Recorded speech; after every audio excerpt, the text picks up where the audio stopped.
Hello and good day to all. Today in this chapter I'll be talking about data validation. So first of all, let me talk about the uses of data validation. You use data validation to control the type of data or the values that users enter into a cell. For example, you may want to restrict data entry to a certain range of dates, limit choices by using a list, or make sure that only positive whole numbers are entered. So in this video we'll talk about how to use data validation in various applications. Okay, so in order to use data validation, there are multiple methods by which we can go for it. As you can see in this sheet, we have a sales column and a commission column. I've created a number of points column over here. You can use data validation by clicking on Alt DL. When you click on Alt DL, you get this data validation tab. In this, you click on List and you enter the source. So my source is sales. I click on OK. And I get a drop down list of all the sales values. So once I enter the sales values, I can click on any particular sales value which I need. So my objective is to find the commission for each particular sales value. This is done by entering a particular VLOOKUP value.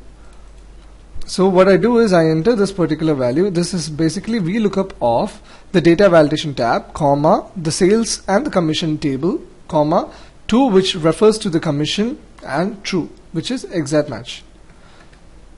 So if I enter a particular sales value, example 50, it gives me the commission. Now let us look at another example of how to do data validation. So over here I have the roll number, name, credit, and course accepted. So what do? I click on a particular tab where I want to enter data validation. I click on Alt TL as I told you before, and I click on Allow List. Now I create list of the roll numbers. So basically I create this from the source and I click on OK. Now I basically get data validation. I get a drop down list of all these roll numbers. Now I can link this with another particular function, and I can use an if function over here. So I type equal to if of G5 equal to B3 comma C3, which gives me the name, comma, if function of G5 equal to B4 comma C4 comma if function of G5 again equal to B5 comma C5 comma else in A. So this is basically a function to give me return the values.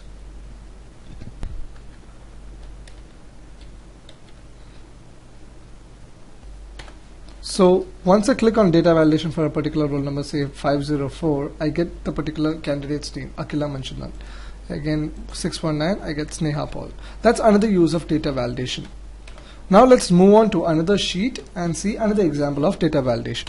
In this sheet we'll talk about how to use data validation to find whether this column name and marks for that particular name is indicating fail or pass. So first of all, I select a particular cell and I put in a particular color, maybe gray color, and then I go for data validation. I can also do it via data tab, data validation, and data validation. I click on list and my source is basically okay. Now once I have this particular drop down list of any particular name, I click on another cell and I enter the if function and VLOOKUP function. So this indicates whether for a particular mark of say less than 50 it gives fail, and if it's not, it gives pass. So I click on a particular name and I say let's say name 5, it says pass. Name 4, it says fail because name 4 has 7 marks and it's less than 50. That's another use of data validation. In this example we have product, region, customer, and revenue columns. So basically I enter data validation over here on this particular yellow cell, list, and my source is is all the product names, say perhaps till is it. I click on OK. So I have the drop down list of all product names. So how I got this value is I set VLOOKUP of this particular table using this particular data validation cell, and it gives me the second region, it gives me the second column, and 0 for exact match. Similarly, product will be the third column. Product will be the first column, customer will be the third column, and revenues will be the last column, fourth. So these are various uses of data validation and how we can use data validation with other functions to get anything that we want. Thank you for listening. Hope you have a nice day.